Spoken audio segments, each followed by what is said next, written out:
I get this one all the time. Mutsa, you're so confident in what you do. How do I get confidence like you? As if I'm some superhuman, right?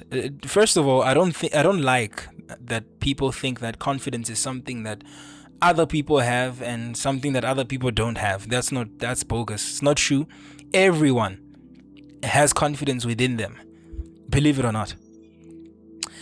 And also at that same time, the people that you think are confident, half the time they're really human like you. I get nervous when I'm about to record a podcast episode. I also get nervous when I'm about to go on air, when it's radio time, or I'm recording a YouTube video, or when I'm making content and uploading content. I get nervous, and I have the same. I'm literally just like you, the same, right? It's not something that he's confident, therefore he's not nervous, therefore he is not anxious. I do get anxious and I do get nervous because I'm human. I am human. You gotta understand, the people you look up to in terms of that confidence aspect, they also have nerves within them. But the difference is they don't let the nerves get the final say. You do. You let the nerves get the final say in your life. You let the fear get the final say in your life. Now, at times, I'm not saying this as if I've conquered this. At times, I let fear take control of me in my life. Right? Now, let's tackle how to actually access the confidence that you already have within yourself. There's something called mental data, and there was a young gentleman I was watching on YouTube, and he explained this very well. If, for example, I were to open my door, then my little sister, she runs out, right? And she goes, I have to go run after her and get her and put her back in the room and say, don't do that again. The following day, I open the door, my little sister, she runs out. Now I have to go after her again, grab her by the hand and say, hey, stop doing that, The third day, do you think I'm going to open the door? No, I'm not going to open the door, because with the data I've collected, I know that if I open this door, my little sister, she's gonna run out. Do you understand what's going on here? That's exactly how your mind works. Your mind builds mental data every time you do something. It's basically saying your mind, for every time you do something, your mind collects that data and says, oh, this is not bad. Oh, he actually did it, so it's not as bad as we thought it was going to be. And the next time you're going to be more confident to do it, right? I wasn't so confident especially with speaking. Go to my first episode, the first episode of this podcast. This podcast obviously evolved, different names, everything. But the very, very first episode, I've intentionally left my old projects up so that people can see the journey. People can see that they're not alone.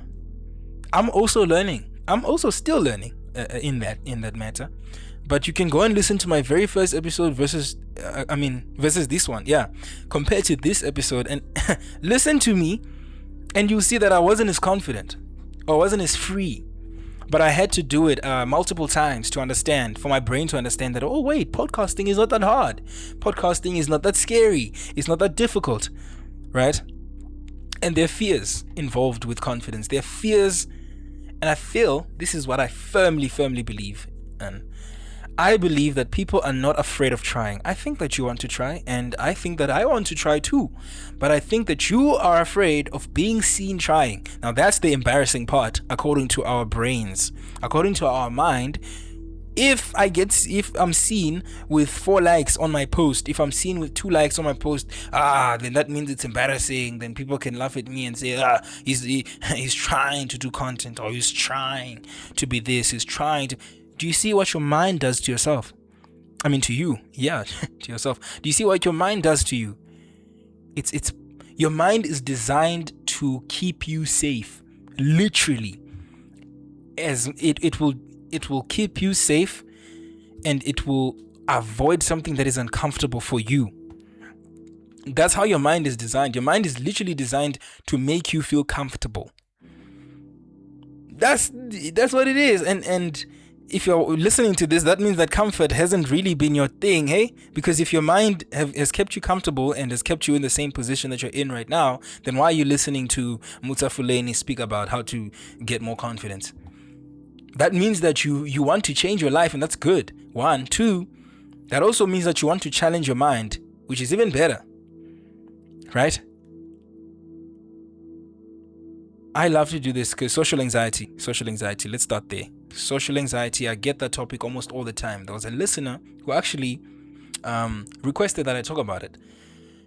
I used to be also, anxious socially. My very first speech in public speaking, I was 14 years old in front of, I don't know, about 70, 80 people, half of them being parents and the other half my peers. And we had to give speeches at school.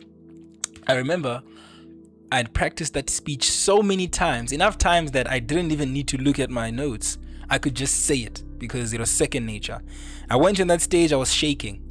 My mind was just looking at the people looking at me, and then on top of that, there was a judge that was looking at me because I had to do well for that judge, right? And I froze. Yeah, I froze. I could speak, yes, but I was speaking through autopilot because I know the speech that much. But at the same time, I'm not focusing on my words. It's just that I'm shaking, I'm nervous. My voice is going down. The shame, the audience were supportive. But I was nervous. And I was scared. But I did it. Right? And you have to understand, I built mental data from that, and I said, well, speeches are scary. But I did it. I had already gone through a speech. Or the first time I went on air on radio, right? I'm scared because it's like, oh, this is live. Everyone's going to listen to me. My family, my friends, people in studio. I have to get this right. If I mess up, then it's done. No. If you mess up, you learn. I went on there. I was nervous, obviously. And now I'm more comfortable on radio. You know why? Because my brain has been through it. My mind has seen that, oh, it's not that bad. And that's how it works. You have to give yourself a chance, but you have to do it. You can't sit and remain in comfort. Like I said before this point, if you're here, that likely means you want to challenge your mind. Then challenge your mind and do the thing that's scary.